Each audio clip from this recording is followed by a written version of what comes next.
What is up, everybody? What is going on?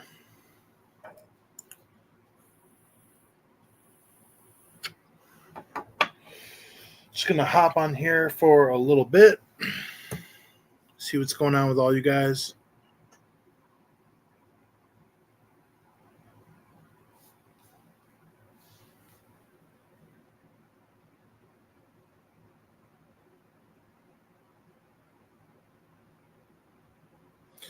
The awkward stage when I'm waiting for people to join. I see one person.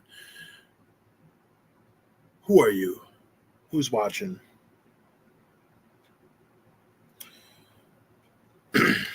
Oh, okay, here we go. St. John's, Michigan, Jason here. Hell yeah, man. This guy's at a lot of horror cons and everything. Pretty fun costume. Movie music for life. Good evening. What is up, my dog? How you doing, man? I'm just chilling right now, man. Honestly, this whole first shift thing, trying to adjust. It's been a minute. I figured I'd hop on here, see what's going on with everybody. 5 people. 5, like Booker T. 5-time viewers. Hopefully everybody's doing well out there. Yeah, just got some stuff on my mind and everything. Just figured out, seen what's up with you guys. My static tape video deals for the tape swap. It's not looking so good, but I'm sitting here thinking if I'm going to go to Astronomicon, and I think I'm about to buy Bobby Lee stand-up comedy tickets for the state in April, so that should be fun.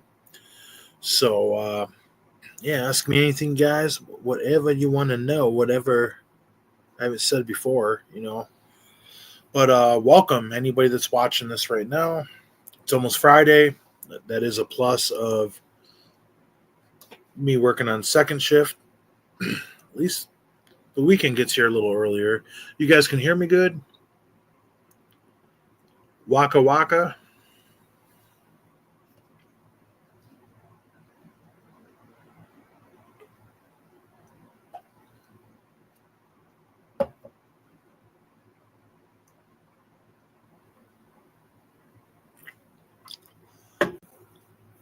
Don't know if you guys have seen my latest video. I did a review of Eric's Revenge.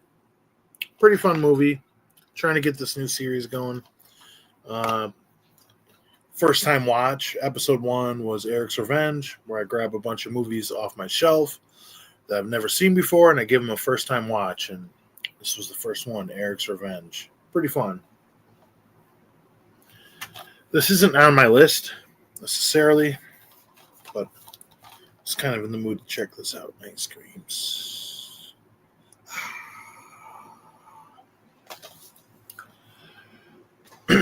But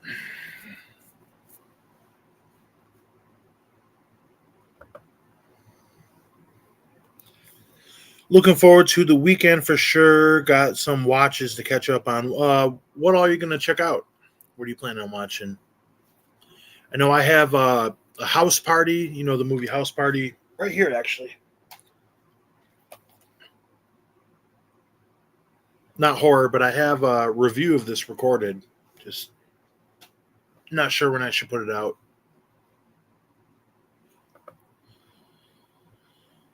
I'm going to Milwaukee Sunday to try to get into the Guinness Book of World Records for the most Jasons at Milwaukee HorrorCon. That's pretty fucking rad, bro.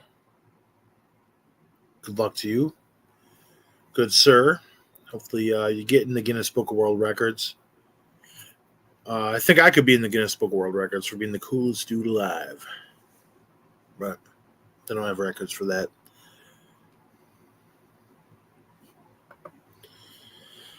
Yeah, I'm just chilling right now. I started Devil's Story 2 nights ago. I think I'm going to finally finish that. Very bad movie. Very, very bad. But got to finish it. When you start a movie, regardless how good or bad it is, you got to finish the damn movie. That is my rule of thumb. But yeah, like I said, I just moved back to first shift about a month ago and still adjusting. It's good to know that the weekend is here.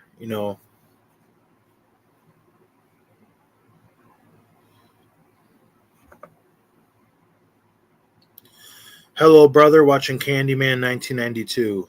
No, is that the original Candyman? The original Candyman come out in 92? It's the original Candyman. I used to not be the biggest fan of that movie, but I swear, like, it has really grown on me. The score itself is incredible. Great movie. And maybe it's because I'm from the Midwest and I'm very familiar with Illinois, but I always loved that one, man.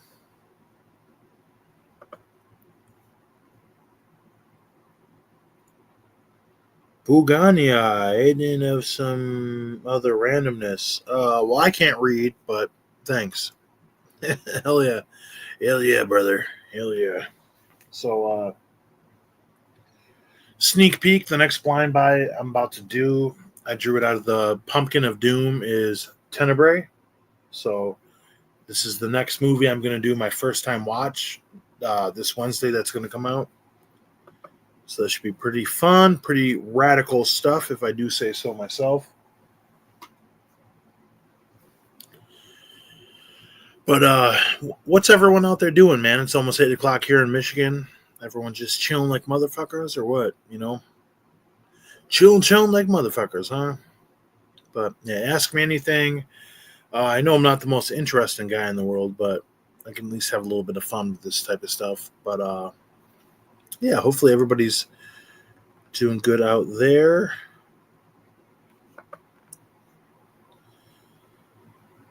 The Soulless Trenchcoat. Hey, what's up? What is up, my dude? Hopefully everything is good with you over there in your neck of the woods. I'm doing pretty good, as a matter of fact. Just chilling.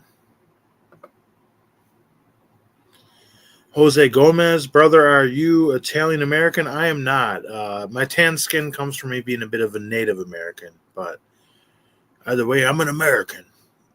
So it's all good. I don't really like Italian movies either.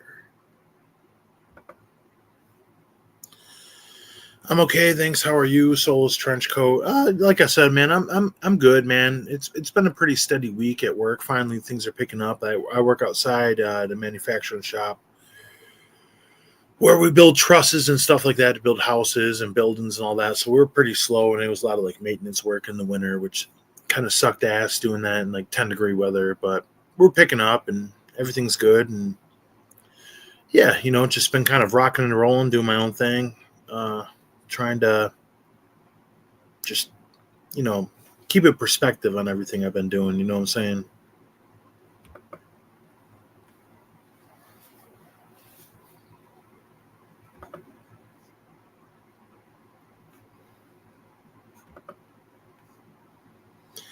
Waiting on my nuggets and taters to be done in the oven and chillaxing with heating pad. Dude, right up my alley, man. Chicken nuggets and taters.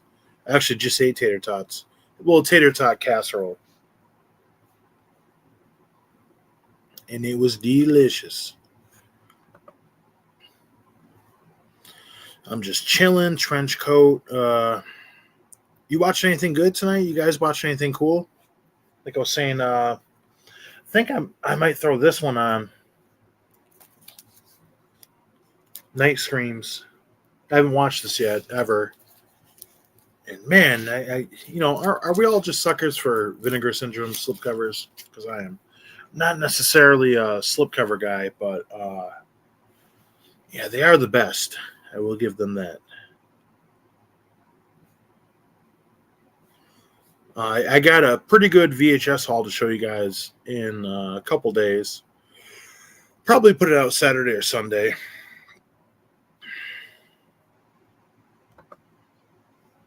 I don't know. We'll have to see where the night takes me. That's what's up, man. So with this haul, I'll give you guys a sneak peek.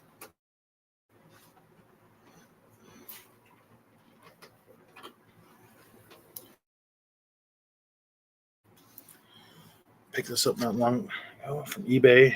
Return of the Living Dead Part 2 on VHS. One of my all-time favorites, man. This movie. I don't understand all the criticism this one gets.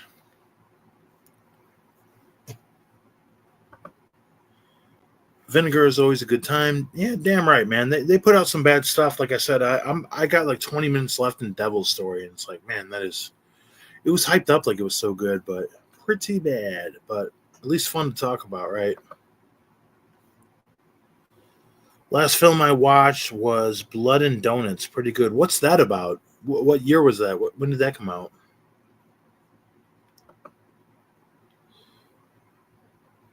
Eating spaghetti with meatballs. Hell yeah, man. Hell yeah. Viva la Mexico. I support you guys.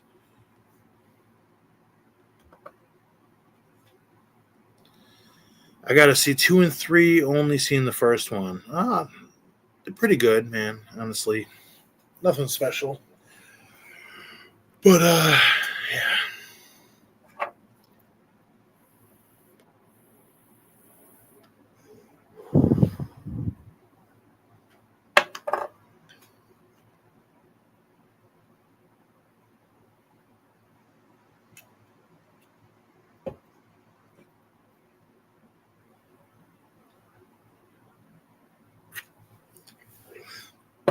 So I'm trying to get a lot more content out, you guys. I'm really trying my best. Like I said, hopefully you guys checked out my first time watch series, the first episode, and the spoiler. Like I said, I this is the second one I pulled out of the bucket. Tenebrae, I've never seen it, so that'll be my weekly show. I'm gonna try to keep going, do that stuff on like Wednesdays or Thursdays, and I'm gonna keep up my regular videos on Sunday at noon. Maybe try to throw a Saturday video in there and try to get a live stream in here or there. So that is gonna be the gosh darn schedule. And then we have The Soul's Trenchcoat. It is a 90s Canadian quirky vampire comedy. It's not super bloody or scary, but it's fun, and David Cronenberg plays a mob boss.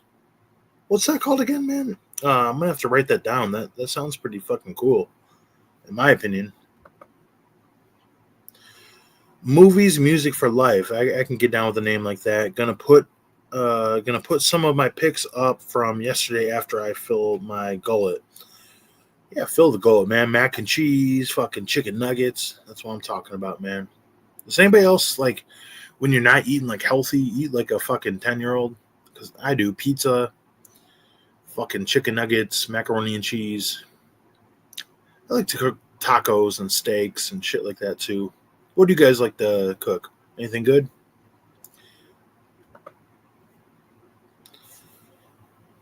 The Dead Recliner. That's a fucking sick ass name.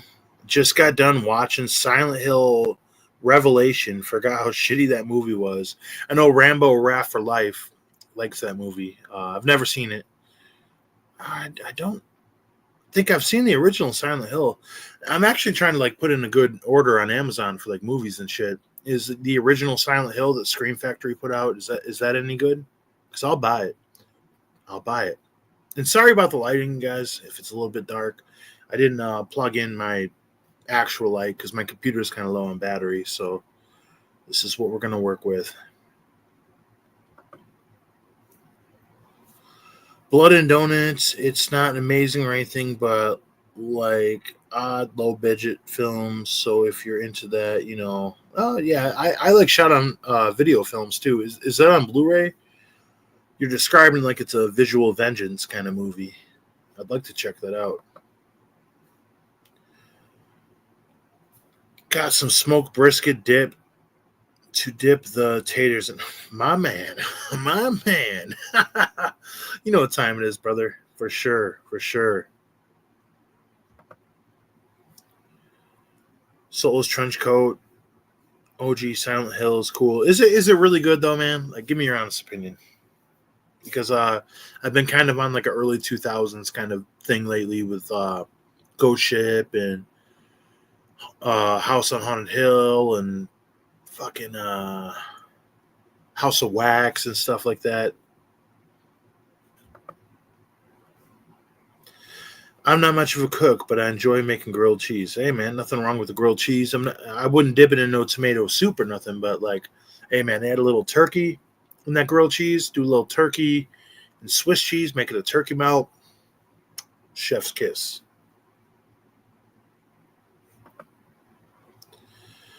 Silent Hill 1 is the only one you need to see. Then I think I'm going to add it into my Amazon cart once I get off the stream, because I've been curious about that. I have a couple friends that played the video games back in the days, and they've been pretty high on that.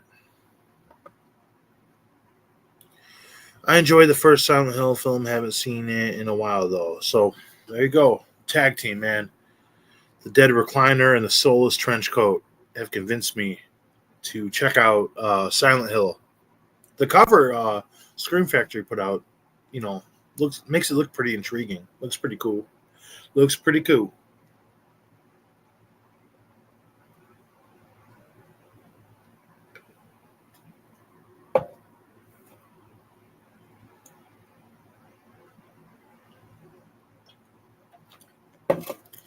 You guys fuck with Kino Lorber any bit? You guys, I'm so excited for The Great Outdoors to come out in 4K. I'm so excited I just can't hide it. Should be a pretty good one. John Candy, man. John Candy, man. Dude, one of my biggest regrets to going to a Comic-Con was when they had a John Candyman shirt and I didn't buy it. And by the time I went to buy it, it was sold out. It's like the story when Homer Simpson went to meet Mr. T at the mall. And by the time he went there, he asked some guy and he said he had already left. But yeah, like I was showing you guys earlier, man, I'm so excited to check this out. Return of the Living Dead Part 2 on VHS. One of my all-time favorites. What are your guys' thoughts on Return of the Living Dead Part 2? And with that being said, Return of the Living Dead 1 and 2.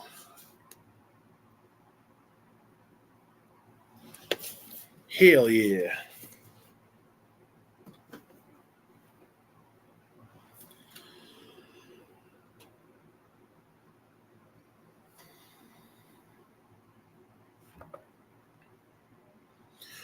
I don't really do the boutique labels. If I found one affordable with a movie I like, I'll get it, but don't go out of my way to follow what's being put out. No, I feel you, man. I mean, a good way of following the stuff is like Blu-ray.com, and you can search the sub-labels, all these boutiques and everything, or Dawn of the Discs or the Disc Father on Instagram or Facebook are pretty good places to follow because they'll update you on everything that's coming out, like all once they're announced and everything, which I agree to an extent. Like that's been a big thing for me for the longest time is like double dipping, because I don't like to do that.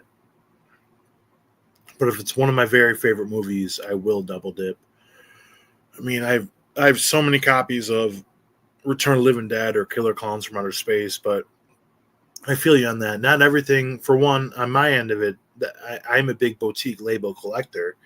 Not everything needs an upgrade, and not everything needs a double buy, a double dip. And with a lot of these movies too, you don't really need to buy the most expensive deal. I think it really comes down to the transfer special features, and for me, like the artwork or packaging, because if I really like a movie and I see like a really nice edition of it, it's kind of hard for me to say no. I haven't seen any of the sequels. You haven't? Oh, are you talking Silent Hill? Yeah, you got to be. You can't be talking about Return of the Living Dead Part 2 or 3.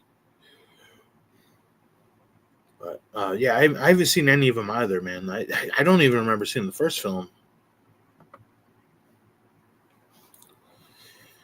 I've been digging the Kino Cult line. Me too, brother. Me too, for sure. But they do put out a lot of forgotten titles in their regular releases as well. Definitely, dude. Definitely. I'm a big believer, man. People will say, like, for one, I'll say I wish Kino Lorber would put out more special features with their releases. But at the same time, they can't do no wrong. I love the black spine with the white writing, that everything looks like, not that I keep my stuff together in boutique labels. I separate everything by genre and alphabetical, but if I did keep my Kino together, everything would look like whatever the word I'm looking for, like, I don't want to make up a word right now, but it looks good and everything. And I feel like with Kino is doing like God's work, putting out a lot of these comedy movies on 4K. And like before, like we're just talking about, like a lot of these comedy movies don't really need upgrades, and you shouldn't have to upgrade just because they put the 4K out on Kino, and I heard the argument that comedies don't need 4Ks, but I disagree. I think every movie, not every movie, but a lot of movies have their qualities and traits that could work for 4K.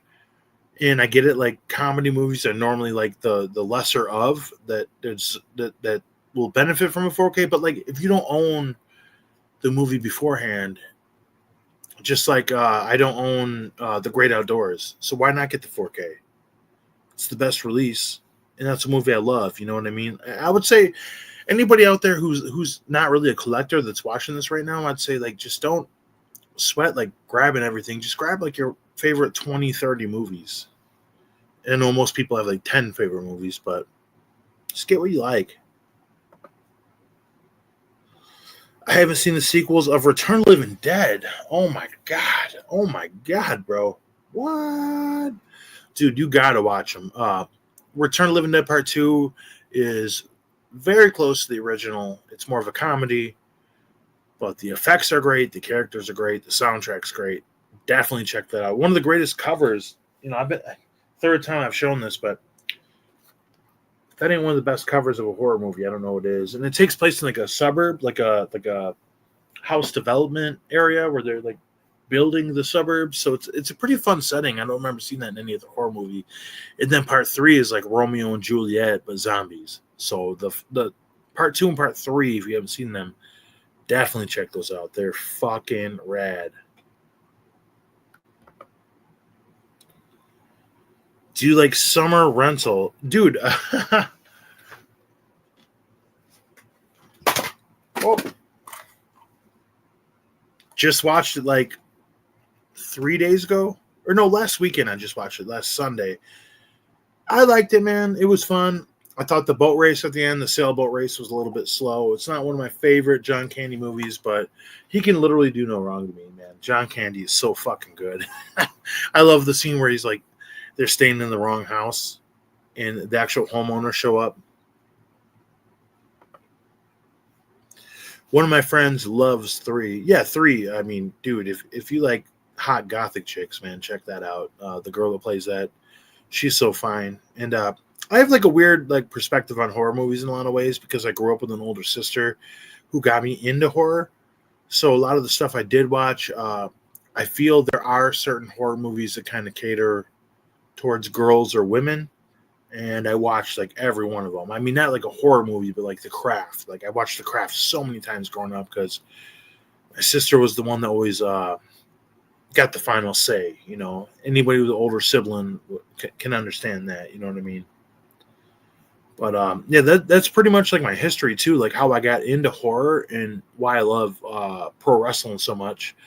When I was like a real little kid, my sister is 3 years older than me, and if we were good in school, we would be able to be taken to like the video store in my hometown, Videotron, and the deal was 3 VHS tapes for $3 for 3 days. So my sister, my mom, and me would each be able to pick one out, and I would always pick a wrestling tape or Rocky IV, and my sister would always pick a horror movie. And since she was older, when we got back to the house that night, we always had to watch her horror movies, and that's kind of what got me into horror in the first place. And when I would watch my wrestling tapes, I was like 6, 7, 8 years old. So I would wake up at like 4 in the morning, 5 in the morning, and sit Indian style in front of our RCA TV that sat on the ground and watch all my wrestling tapes and Hogan Pose and everything. But yeah, my sister definitely got me into horror.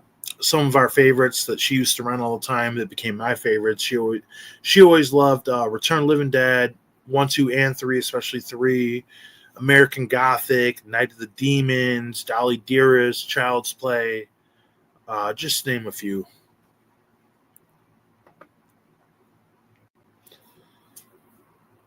When they dubbed that little girl during the near end, dude, I thought, dude, when they dubbed that little girl during the near end of the movie, scared the shit out of me. In Summer Rental, dude, that's so fucking funny you mentioned that, bro. I rewound that like over and over again because it was like the Blu-ray. It was this Blu-ray from Kino. You thought they could have fixed it, and it was that deal where like, and on top of it's kind of creepy because it was like that weird bald-headed like kung fu looking guy, and she's like, "Mom, do you care if I go in the basement and play with Orville?" or like some shit like that. Like, sure, honey. And then that's so fucking funny you mentioned that, bro, because that was tripping me out. I was like, what am I eating too many gummies tonight? Am I tripping? If I exhaled too much smoke and I'm just fucking hallucinating, because that was so goddamn funny, bro. I've been meaning to talk to somebody about this, and you're the first one to bring it up, so that cracks me up. The Craft is awesome. Yeah, I mean, I probably should rewatch it. I have the Blu-ray from Scream Factory. I think I might appreciate it more now watching like these hot goth girls than I did when I was a little kid. Because not a little kid, I was probably like 10 when that came out. But yeah, man.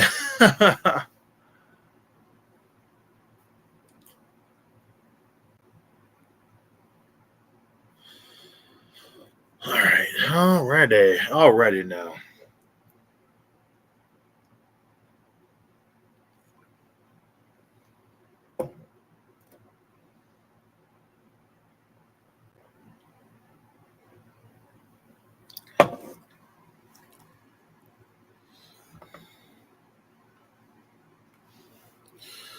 Yeah, I saw the movie for the first time a couple years back, and the part of Summer Rental always stuck with me. Dude, it's so off-putting.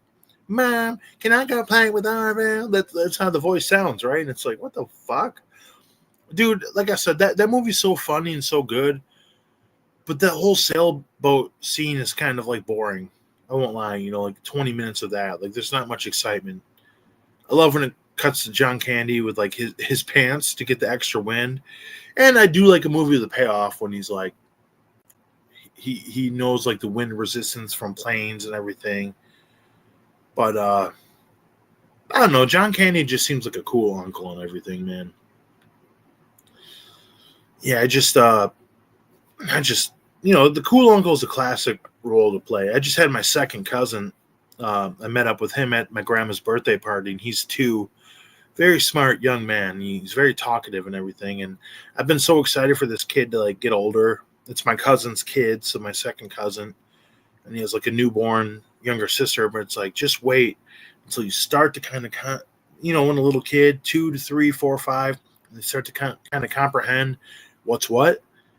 And he's gonna realize, like, I know all the cool movies, all the wrestling, all that fun stuff. So I'm kind of excited to get to that point.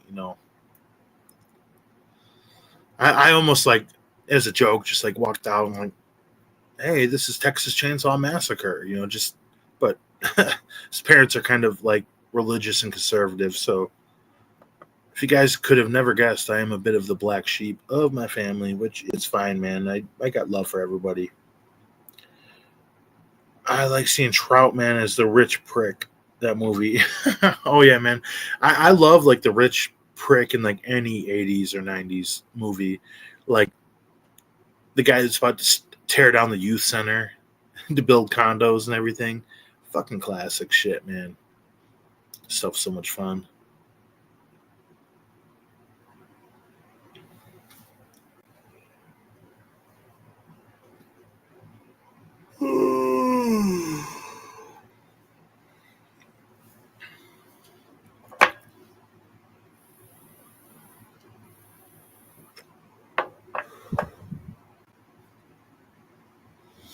But yeah, tonight I think I'm gonna finish Devil's Story.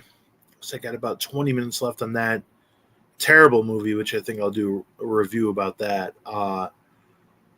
This Sunday, I'm going to put out a video. I have a pretty big Guar VHS collection I'm going to put out. So if you guys are interested in checking that out, should be fun. Should be rad. Should be radical. Should be rad. Born to be rad. My boy, the rated G superstar. Dude, and shout out to fucking Brendan, Wet Movie 1, man, in the hospital. Hopefully he's feeling better. What a good guy. Cool ass dude.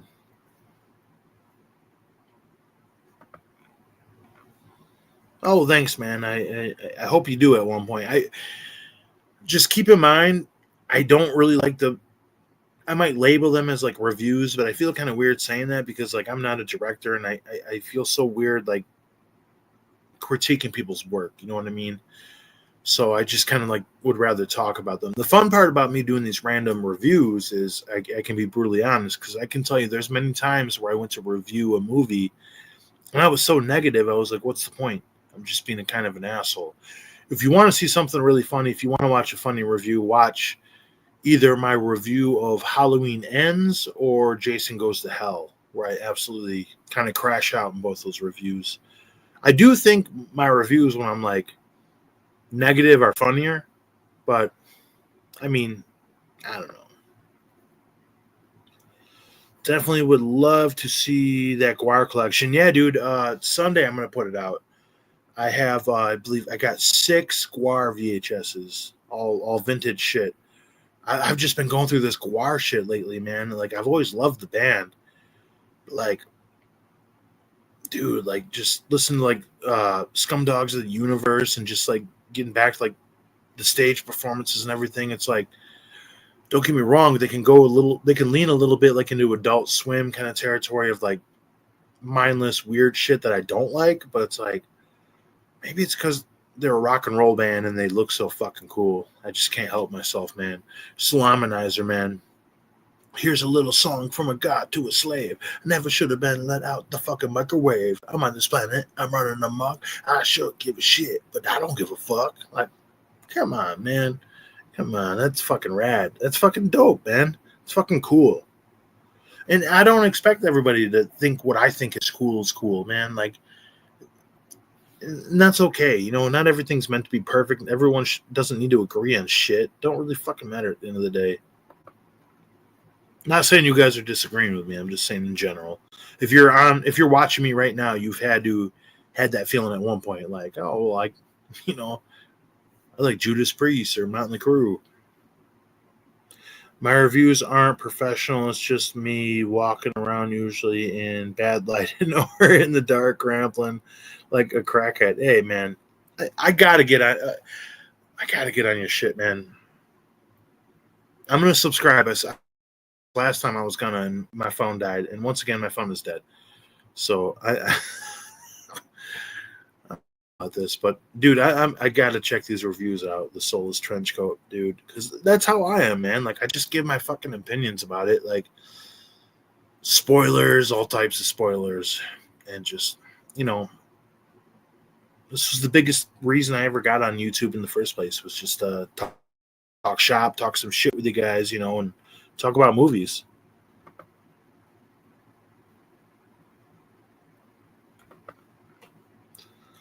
I don't really do much. You aren't missing much. Dude, well, I don't do much either, man.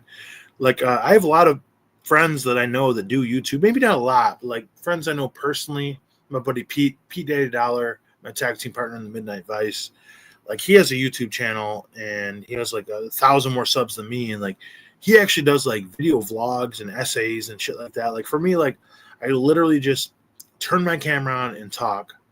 And then when I edit it, I put the intro in the beginning and then just throw my shit after, and that's it. So like, I can respect my work more because of my opinions compared to like people that just like record shit in a way, because like I'm giving an opinion and doing my thing, but like I'm by no means like anything special like on YouTube. If anybody, and you guys watch me right now on this live stream, or anybody subscribes, like, I appreciate it, because I'm just some asshole with an opinion. I think the only thing that really differentiates me from other people's stuff sometimes is that, like, I think I'm a bit funny, and I think I would like to think when I make these videos or stream that you guys feel like you're sitting in a room with one of your boys and you're just passing around a swisher, just talking about horror flicks, because that's the whole vibe. I wouldn't say I try to put on, but I say that's the vibe I think I put on, and that's just me. Just a regular fucking dude that's just trying to cover the rent, you know what I mean? And I just like to clown about horror movies and everything like that. And the fact that anybody shows up, I could have had so many more subscribers if I would have taken this shit seriously over all these years and done TikTok and advertise all this shit. But I kind of despise the internet. I don't really like this shit. I literally have a Facebook and an Instagram, and that's it. I don't really like fucking with a lot of people. I keep my circle small, and in my downtime, I just keep to myself. There's times if you ever see me not put a video out one of these Saturdays or Sundays or whatever, it's because I don't have it in me to be social, even on camera. So, with that being said, like anybody who's in this chat or anybody that subscribes or watches, like I appreciate you because like I'm kind of like the anti-hero of YouTube in a way, like for horror, and I take pride in that. Like I don't really push my shit. Like I don't beg for people to subscribe to me. I don't do this or that. Just I kind of am like pretty cool with the fact that like if anybody watches me, that's cool. And on one hand, like I want to make more of a serious run and get paid for the shit. Maybe that'd be straight. Even if I got like $30 a month and I could buy like an Arrow 4K. But at the end of the day, like I don't really give a shit about that shit. I just enjoy bullshitting with you guys, and that's kind of where I leave it. I think authenticity is kind of like a missing thing these days, and I'll tell you guys what, authenticity, like I'm always real with you guys. I never bullshit shit. So I'm only missing Beyond Hell on CD. I have the original cassette of Hello from Shimmy Disc. It's the original version, black, and a huge, never released on any other CD. That's fucking dope, bro. How many CDs you got in your collection? Or vinyl? How many CDs and vinyl? Or cassette for that matter, because I've been kind of getting into cassette lately.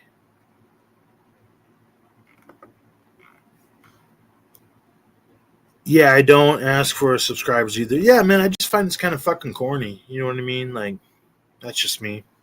Maybe, like, I grew up on punk rock, like going to punk rock shows, and I grew up in government housing, and I found out when I was, like, an adult that, like, if you go to a friend's house when you're a kid and they offer you something to drink or eat and you decline, it's rude.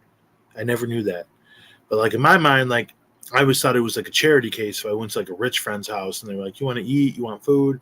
Because like we had food stamps and shit, and like we had enough food, and I didn't want to take from other people. So like there was times when like I had no ride home from work in the past, and a coworker would say like, "Can I give you a ride home?" And I'll say, "Oh, my ride's coming around the corner of the beer in 5 minutes." And I let them drive away, and then I start walking like an hour home in the snow. Like, and I think there's an authenticity about that. Like if you never had shit, you don't need shit, and it's like. And yes, you could argue like I got this big collection behind me, but that kind of like goes hand in hand with like growing up with no money. Like you kind of buy the shit you wanted, and like my happy place was always like the video store. Like no matter what, like when I was a little kid, no matter what was going on in the house, because like we had a lot of really good moments like me growing up, but like when it was bad, it was like really bad. And I always knew like if I could go to the video store and rent like a wrestling tape and see like Yokozuna versus Undertaker in a casket match. And watch it at 5 a.m, like for that period of time, everything would be okay. And I think that's a big reason I buy movies now and records and cassettes. I think we all have our own reasons, but actually, this one's first. I'm just here for fun. Damn right, man. Yeah, we're not here for a long time. We're here for a good time, right? Damn it, I keep skipping them. I got well over 1,000 CDs, lots of metal, stoner rock, and doom. Hell yeah, man. You stoner rock, you like Slightly Stupid? I really like them. I've seen them more than any other band in my life. I love that band so much. I don't go crazy on vinyl. They're fun, man. I had a big vinyl collection, but they got destroyed in like a basement flood we had. I was moving stuff around the back room, and it was my fault for setting the vinyls on the ground, but they all got ruined. So now the only vinyls I collect are either soundtracks from movies, which is funny because like how often am I going to just sit down and listen to the People Under the Stairs vinyl? The soundtrack, probably not much, but I had to buy it. And the only band I buy from besides the soundtracks is NoFX, my favorite band of all time. I mean, I'll get a couple Ramones, Descendants, Misfits records here or there, but pretty much only NoFX vinyls. I would like to get the Dropkick Murphys Singles Collection Volume 1 on vinyl, because that is the record that got me into punk rock. The Never Alone live on that album was the song that made me believe in punk rock and gave me something to believe in.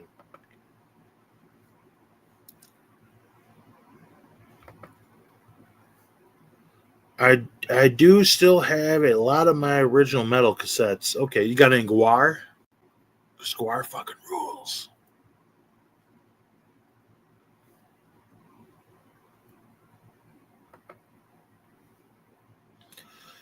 I just turned in. Your heartfelt honesty is so great. Thanks, brother. Dude, thank you, man. I appreciate that, dude. Like, I mean, I kind of like ramble on and go on about stuff, but like,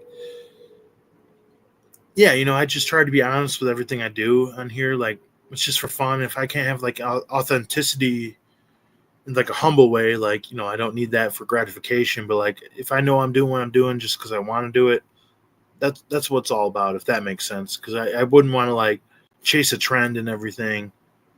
I think that shit's kind of fucking gay, and you know what I mean when I say it's gay. I mean not like homosexual, just like that'd be gay. Definitely have a lot of classic punk too. Okay, what's your favorite punk band of all time? My favorite punk band of all time is The Clash. London Calling is my all-time favorite album. Actually, I must correct that. No Effects is my favorite punk band of all time, but The Clash is a tight number 2.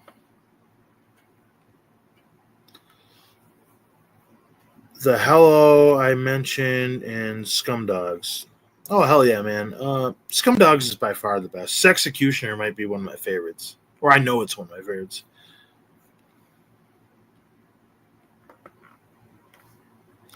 Misfits. Okay, yeah, definitely. Obviously, are you a Glenn Danzig fan? I would hope, because Michael Graves. I hate the album American Psycho. The only album on there, Dig Up Her Grave or Bones. I think that song sucks ass. Which sucks ass is a really funny way of like describing something. But Famous Monsters, I did like the song Famous Monsters. Lost in Space, I love the hook on there. I love Helena. Saturday Night's a really good one. But by far, Michael Graves, Static Age is my favorite Misfits album of all time. And my favorite Misfits songs of all time would probably be Hybrid Moments, Skulls, and Hybrid Moments, Skulls, and maybe We Are 138, Halloween. No, actually, Halloween, the song kind of sucks. AFI did a better version of Halloween, in my opinion. I don't know. Those are some. I don't know what would count as a punk band. Just think of like if metal was kind of here with the heaviness, and then you have thrash. Punk rock is like the next bar after thrash. It's like it can have like poppy elements. The drums are normally pretty quick, and the melody is fast. I say Fat Mike from NoFX said it best. Like, you don't have to play your instruments good to play punk rock. You just have to make good songs. So if you want any suggestions of punk rock songs, I'd be happy to throw some your way. Black Flag and Minor Threat, bro, a real punk rock right here. That's the real shit right there. I ain't gonna lie. 100%. Fuck yeah. Danzig, Samhain, the original Misfits all day long. I have 2 sweet box sets of the Misfits. Dude, I wish I had those like back when you could actually go to the store and grab those. What was that like? They come out like 10, 15 years ago, those box sets. The coffin set, right? Bro, so I gotta fucking subscribe to the Soulless Trench Coat and look up the fucking coffin box set on eBay. So I got a little bit of a list going. I should keep a pad of paper by me. Okay, then Black Flag. Old, seen them all live in 1989. Weirdly enough, Black Flag opened for you too, and I was hooked. Black Flag fucking rules, man. They're not my go-to band, but like, I think they're a better band to see live. Not that I've seen them.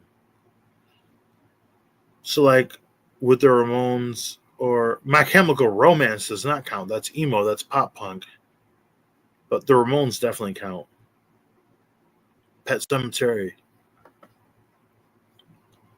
Can't believe I got beat to Black Flag. Black Flag fucking rules, bro.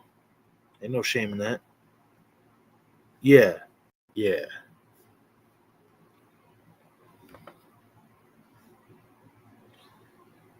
Sam Hain has a live VHS. Bro, don't even tempt me with that. I've been buying a bunch of fucking live concerts on VHS lately, dude. I got 6 Guard VHSs. I was saying earlier.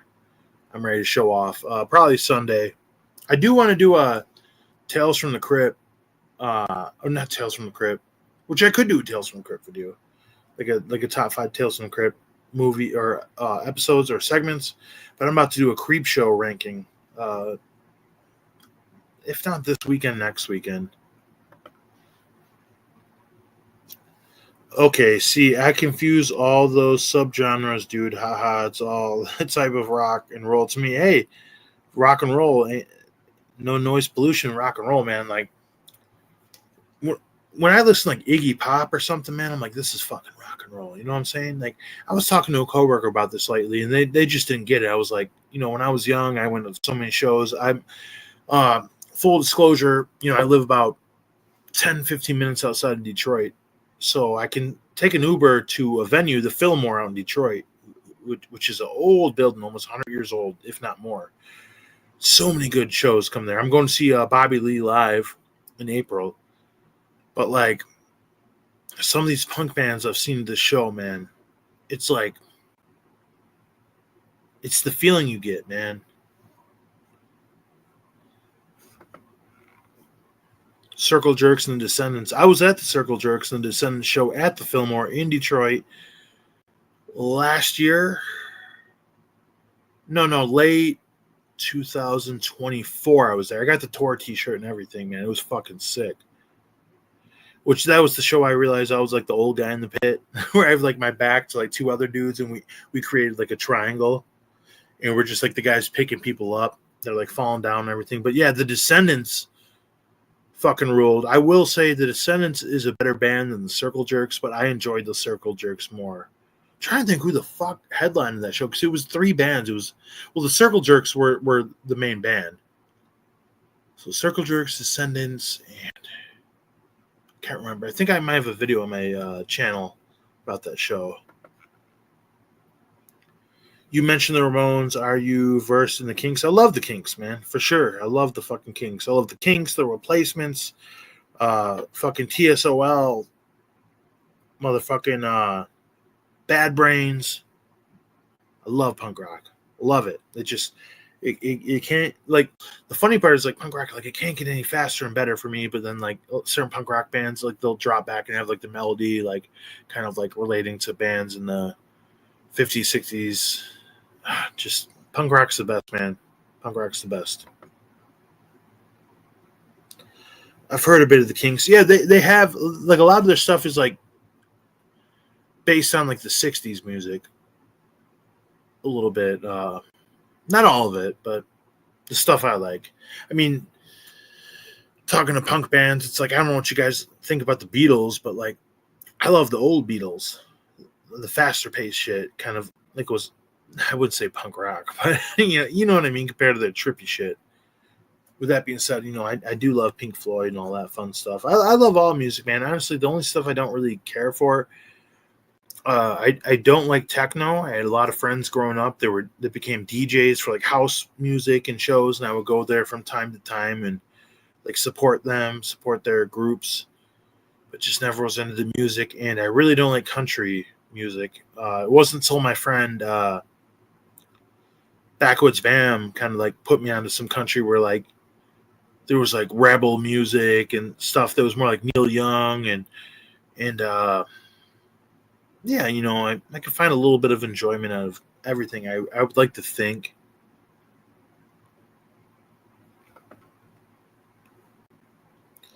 I like all types of music, but I lean towards rock and roll the most, but I like every genre pretty much. Now, what do you mean by rock and roll? Like what part of rock and roll? Because I would say as much as I love punk rock, classic rock is my base. Like that's the best music.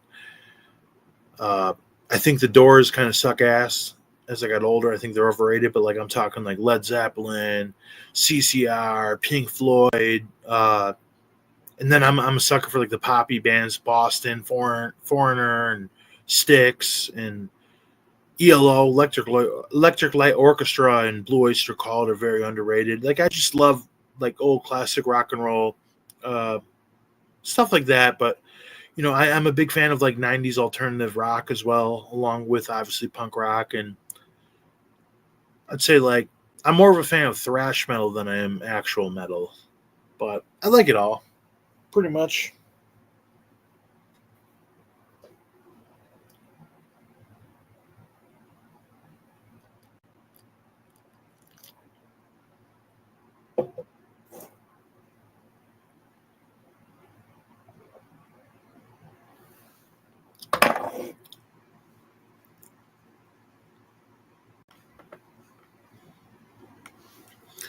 The King's Father Christmas, 1977, to be clear, one of my first punk bands. Everyone will love that song.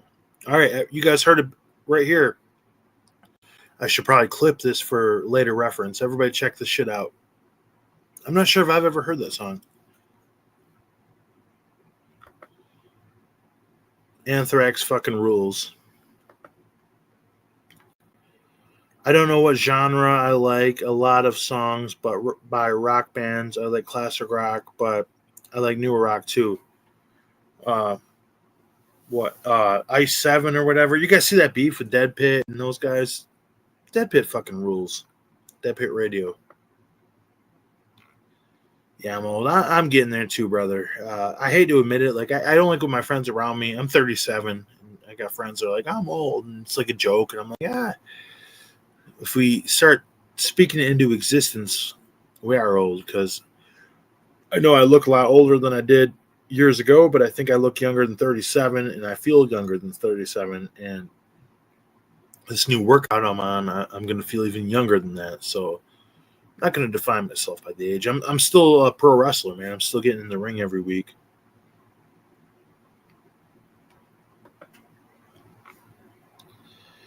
It's hard for me to pick a favorite band. Yeah, like I said, mine's NoFX, and then The Clash, maybe Bad Religion after that.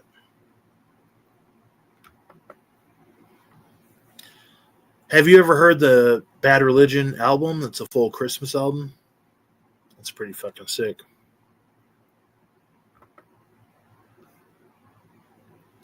Dio and Ozzy rules, always good to crank. Yeah, my favorite. Welcome, Mitch Wooten 5150. My favorite Ozzy song. Well, my favorite Sabbath song is probably "Symptom of the Universe" before the breakdown. I like it all the way up to the breakdown. My favorite Ozzy song. Goodbye to Romance, if I'm saying that correctly. I have a soft spot for the album he put out. In the early 2000s. But I just got a Bark at the Moon shirt not too long ago. Can't wait for the springtime to bust out my black Ozzy shirts. When do you usually do your matches? What do you mean by that, trench coat? When do I usually do my matches? Well, for the most part, they're on Saturdays, but I like Whole Diver by Dio. Yeah. I like Now You're a Man by DVDA. Now You're a Man.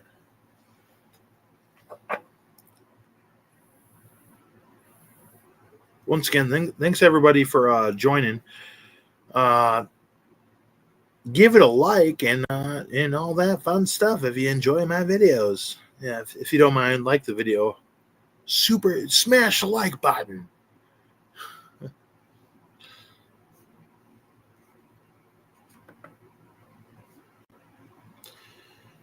Like, are there a consistent schedule or more sporadic? It depends on how you work, man. Honestly, there's like a show going on tonight, IWR, that's run by Rhino here in Michigan, that runs on Thursdays, which is a smart move because no other shows run on Thursdays, and you have other shows that run on Fridays, and for the most part, shows here in Michigan or in the Midwest do Saturdays and Sundays, and then you have shows where, I mean, you could try to get booked Friday, Saturday, Sunday, and you could also try to do shows that are double shots where you're going to work a show earlier and work another show later on Sundays. It all depends on how much you want to travel around and work. As of right now, I only work for 2 different companies, which they both run on Saturdays. So I'm booked 2 Saturdays out of 4 weekends. So that's pretty much my schedule. I used to travel a lot when I first broke into wrestling, and I didn't start wrestling until I was 27. My 10-year anniversary is actually the 19th, so in 7 days. But yeah, I never was for the grind really. Like if I was like young, sure, I might have been able to give it a shot like I wanted to.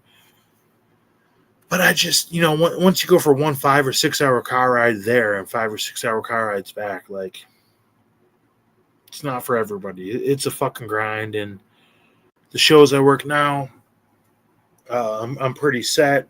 I have a pretty good rapport with the companies and the people in the locker room, the owners, the bosses, production, all that. So it's kind of where I'm at now. I have a couple more companies, 2 in particular, I want to try to work for come spring, which we're pretty much there. So who knows? It might change. It might be working every single Saturday, or it might be like 2 Sundays and a Saturday, or we're just going to have to wait and find out,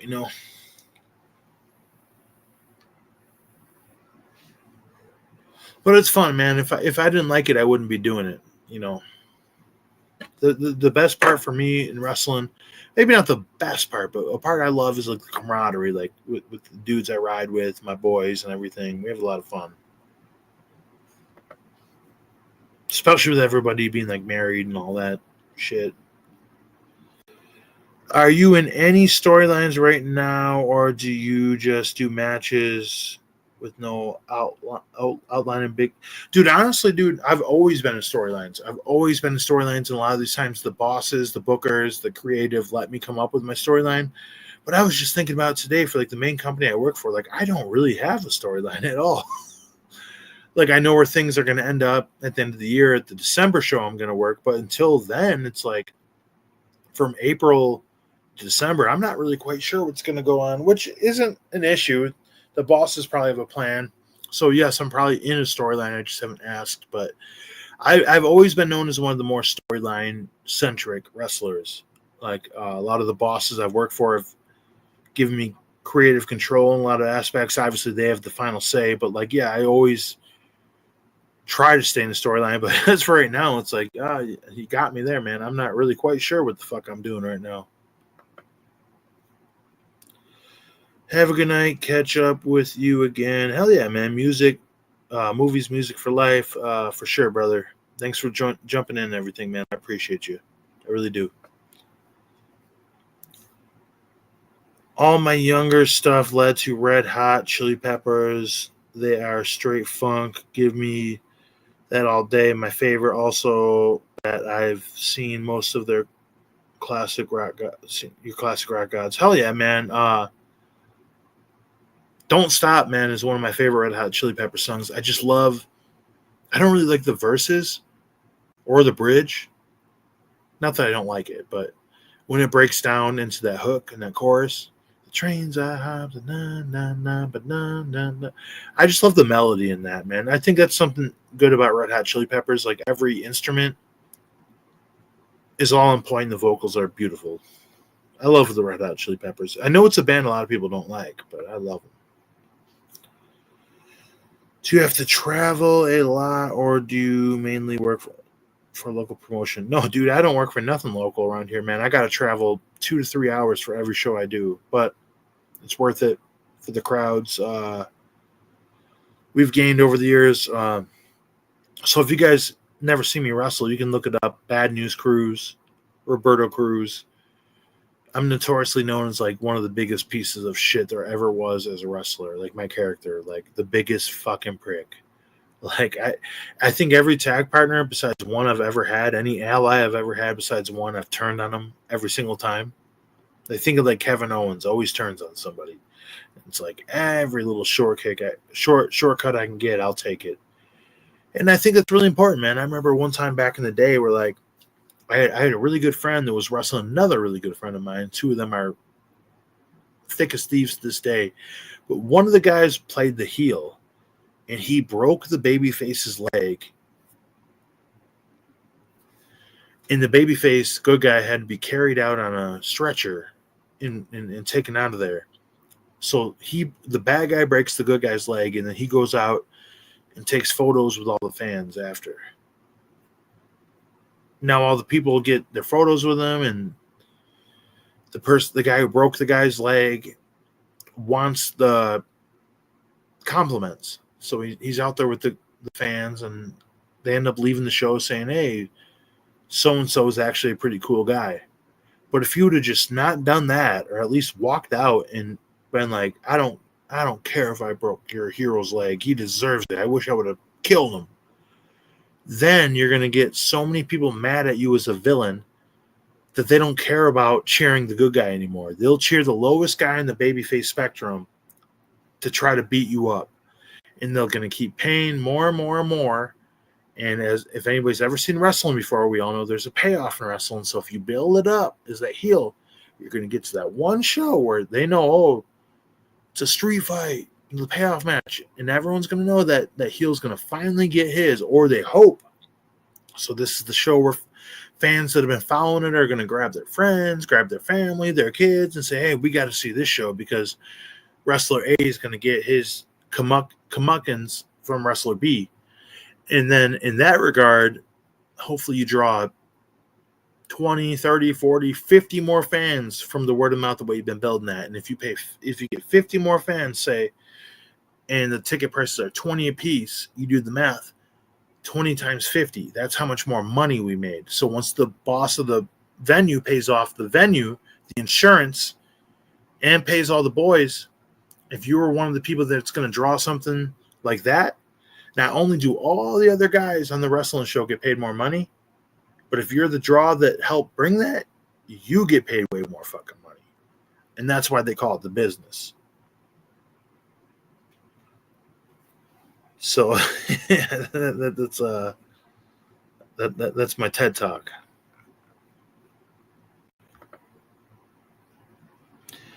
Did you ever turn on Nick in a storyline? Yeah, I'd done turned on him a couple times, man.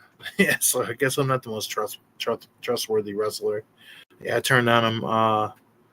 We were once a really popular babyface team. I turned on him, but who knows? I may never tag with him again. I don't know. Not quite sure.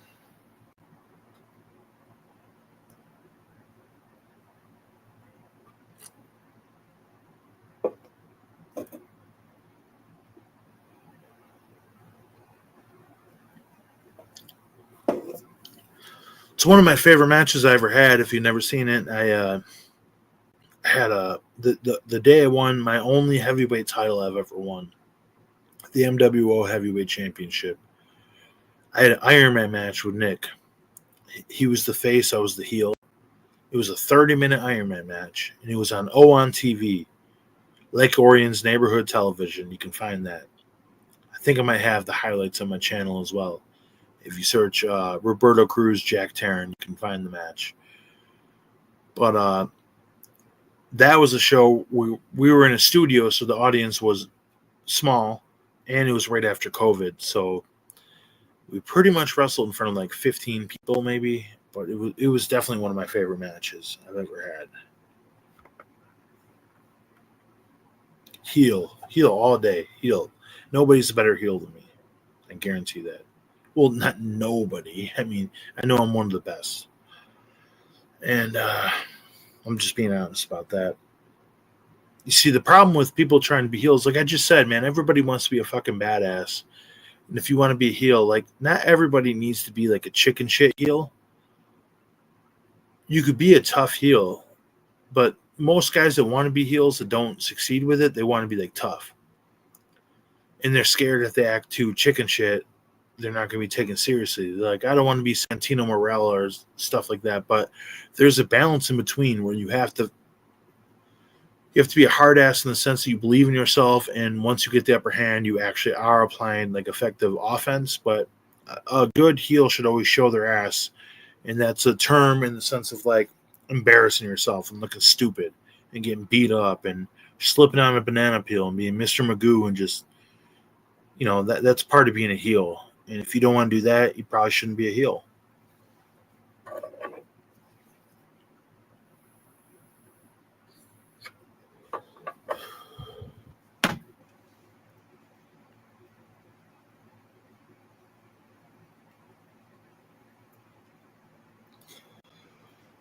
All right, I'm probably gonna hop off here any minute now, another 5 or 10 minutes. So if anybody has anything else they want to ask me, feel free, and I will give the best answers I think I can.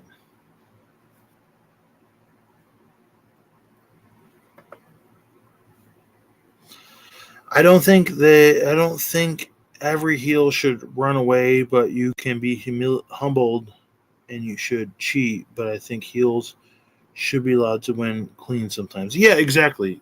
You shouldn't run away. You don't have to run away, but I guess more in that sense of like being a dumb heel, not afraid to show your ass. You should have a moment of like humility of like you're questioning what you're doing. Like if I lock up with you and you give me an arm drag and you're a better wrestler than me, I get up. And any heel should have an element of being a show off. And it's like, oh, you got the better of me, and you're kind of questioning, talking shit with your tag partner, your manager, whatever. There's things about it. Appreciate it, man. Appreciate it. So with that being said, uh, Soul's Trench Coat. Is that the same name you have?